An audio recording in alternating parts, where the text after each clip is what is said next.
Bonjour à tous et bienvenue dans ce tutoriel pour la présentation des principales fonctionnalités de l'environnement numérique de travail, Agora, dans le cadre d'un établissement scolaire, que l'on soit parent d'élèves ou enseignant.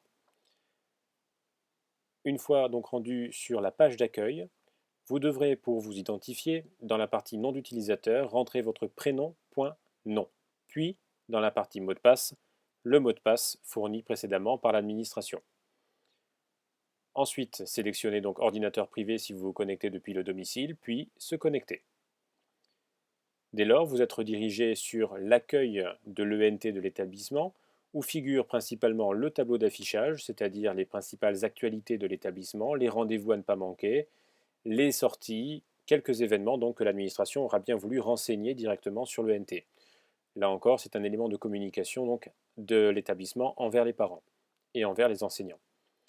Si jamais vous veniez à naviguer dans les différents onglets qui se trouvent à gauche de l'écran, vous pourriez de toute façon retomber sur ce tableau d'affichage en allant dans Vie scolaire et tableau d'affichage ici. Voilà qui est fait. Un autre encart extrêmement important de l'ENT, c'est la partie communication. Je dirais même que c'est le noyau dur de l'ENT dans un établissement scolaire. Vous avez tout d'abord ici possibilité de cliquer sur le petit chiffre qui est ici. Et si j'avais des messages non lus, ils seraient affichés à cet endroit-là. Ce n'est pas mon cas, tout a été lu et classé, mais si j'ai besoin d'aller voir dans ma messagerie, je vais tout de même pouvoir y aller en cliquant sur Communication, puis Messagerie ici. Et là, j'ai l'interface classique de tous les fournisseurs de boîtes mail, à savoir mes différents messages et la possibilité de les faire défiler grâce à un ascenseur vertical ici. Je peux les sélectionner, les classer dans les différents dossiers que je peux créer à gauche. Je peux même donc garder mes brouillons et quelques-uns des éléments supprimés. Parmi les éléments supprimés, un petit peu de manutention, comme dans toutes les boîtes. Il est très important de supprimer l'excédent de messages supprimés afin de ne pas saturer la boîte aux lettres. L'espace est assez restreint, et si jamais la boîte est saturée, eh bien vous ne pourrez plus recevoir de communication extérieure, ni d'un parent, ni d'un collègue, ni d'un élève, quel que soit votre statut dans l'établissement. Imaginons maintenant pour l'exemple que je veuille écrire à un membre de la communauté éducative de mon établissement, dont je connais le nom, mais pas l'adresse de l'ENT. Je vais faire ici rechercher quelqu'un. Et je vais taper juste pour l'exemple mon propre nom. Et entrer. Ici, comme je fais partie de cet annuaire fédérateur, eh bien, je vais pouvoir voir l'adresse @entac-nice qui me correspond. Mais si je veux écrire au contact que je viens de trouver de cette façon, je peux cliquer simplement sur son prénom.nom et l'interface d'un mail en création apparaît alors. Il ne me reste plus qu'à compléter les règles de la netiquette, à savoir un objet cohérent, les règles minimum de la communication polie par écrit et ma demande pour pouvoir envoyer le message à ce contact. Je peux également y mettre des pièces jointes, enregistrer certaines pièces et enregistrer le contact afin qu'il apparaisse dans mes favoris si jamais j'ai besoin de lui écrire un peu plus régulièrement.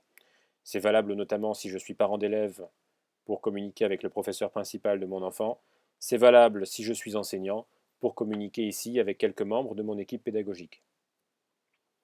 Je vais sortir de cet onglet pour revenir à l'interface principale. Un autre onglet extrêmement important, c'est l'annuaire.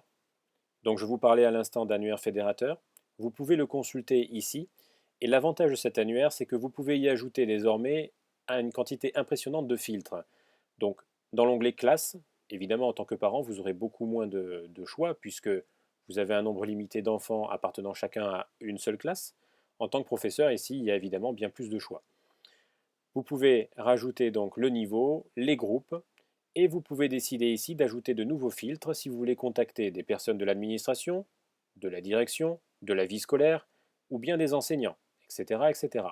Comme ça, en sélectionnant les différents filtres et en lançant la recherche, eh bien, il va apparaître une série limitée de contacts. Vous pourrez alors décider de leur écrire individuellement ou bien de leur écrire à tous. Imaginons par exemple que vous ayez besoin d'écrire à l'ensemble de l'équipe pédagogique d'une classe ou bien à tous les élèves d'une classe ou encore à tous les parents d'élèves d'une classe. C'est comme ça, par le biais de cet annuaire fédérateur, que la chose est possible et assez simplement. Dernier onglet important, primordial même de l'ENT, c'est ce qui concerne ici les applications scolaires et notamment l'encart notes et absences.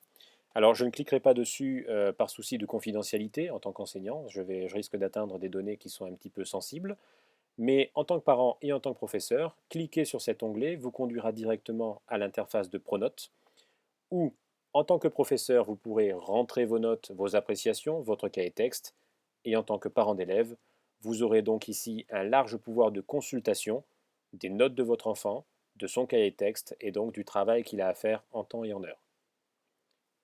Une fois que mon travail de consultation est effectué, il ne me reste qu'à me désidentifier, me déloguer, devrait-on dire en langage informatique. Je clique sur la croix et je reviens à l'interface d'accueil. À noter pour terminer ce tutoriel qu'il est possible de paramétrer les boîtes Agora sur des supports Android et iOS, ce qui permettra une consultation rapide des mails et surtout eh bien, l'impossibilité de rater un éventuel message sur votre boîte. Ce paramétrage est valable pour les parents d'élèves comme pour les professeurs de nouveau. Je vous remercie d'avoir suivi ce tutoriel. Bon courage et très bonne utilisation de l'ENT.